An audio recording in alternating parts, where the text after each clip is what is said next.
Okay, so let's do a quick valuation on Remine. So I'm just gonna actually try to find a Ridgewood Drive. That was the listing I had, but let's say we want to find one. Let's just type in, see all results. Let's find the Ridgewood Drive that will work.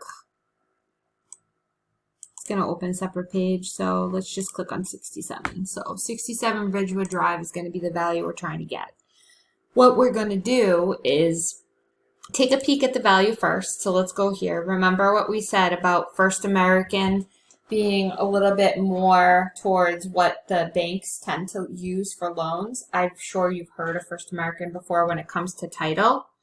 And Black Knight actually is a lot similar to First American, but the problem with Black Knight is a lot of times they use it for foreclosures. So their values might be a little less than you actually want them to be, but usually they're in line. Now, Redfin is also listed as a value. I want to caution people that, we hear that Redfin and Zillow don't give good values. Well, in our area, they're actually pretty accurate. They're not going to be exact. Sometimes they're going to be a little higher, a little lower, but they're usually around that range.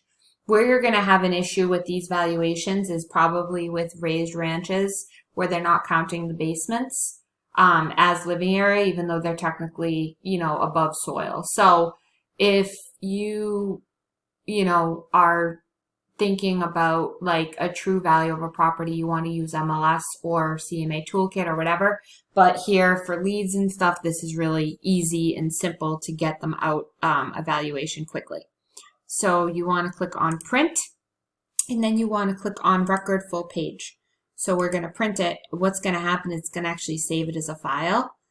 And once we save that as a file, you're going to click up here and open it just so you can view it. And this is what it looks like. So it has the ownership time, the type of property, public record typically is what's listed up there, off-market valuation of tax year and tax bill plus the valuations of what they assess them for. Remember, they're assessed valuations, not values. So these are actually going to just be based upon what they want you to tax, what they want to tax you for. And then you can also see active mortgages. Look at the year. If you look at some of the years, they're probably paid down a lot from that point. And then down here you have the schools and the ratings, and then again the valuations are here, the area demographics, and then you have property history. So you can see if it was put in trust. You can see if it was sold for $1. There's a bunch of things there you can see. If you look at the actual mortgage, you'll see that it was 2016 and we're in 2019. So chances are this person, 405, they don't owe 405 anymore. So when you look at the actual equity here of 116, that's probably what is paid down on it. So that could be because of the value being higher, or it could be based off the amortization rates. Who knows? But that's what, Remine thinks. And then the other thing I just want to show you guys real quick is that if you notice on that, there was no cover page. If you go to a site called ilovepdf.com, you will actually see that you can add and ingest as a merged PDF a file. So merge your own cover for whatever you want for all of your leads to have as that cover page. If you want to see what that looks like, let me show you. Let me see, Riverside Court, Norwood. We'll do an active listing so you can see what their cover page looks like. Sometimes you have to just click on see all results. It's frustrating, but it's just how it is. So here's 15 Riverside. This is Nancy's current listing. And you can see if I go to print here, it's actually going to print a agent page. Sorry. Agent full. So if I print that, you'll see what it looks like.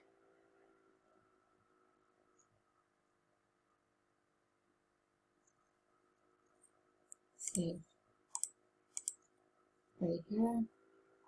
So that's what, the cover page is. So you can make it whatever you want it to be. If you want to just save this and then cut this out and make it your cover page, you could do that too.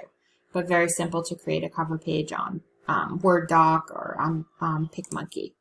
So that is basically what you would send to your client, and in which case you would break down the difference. And by the way, mention to the client that these are what the values are on these sites.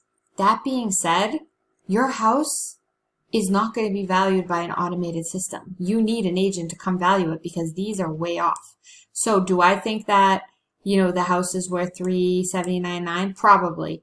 Now, the house was listed on the market for more money on this one, and the homeowner finally came down, but of course now you have the stigma behind it. So if he had listed day one for $399,000, he would probably be selling around these numbers. But he just overlisted it, and that's just what happens. So we have it now for the right price, and we'll see what happens. But if you look at these values, they are pretty similar but different. Okay.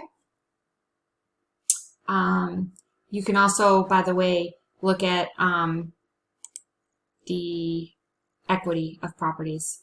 So if I want to clear all these things, let me just find a way to clear them all.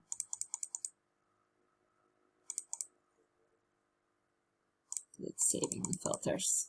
There we go. Clear all. So if I clear all the filters and I just want to go to home equity, I can find people that have a lot of home equity, and then I can target market them. There it is. So there's really not that many in this area. You have 5 results. Or 21. So you can actually find the 21 listings here, and you can send them letters saying, hey, would you like to sell your house for cash? There's just a whole lot of things you can do here with Remine.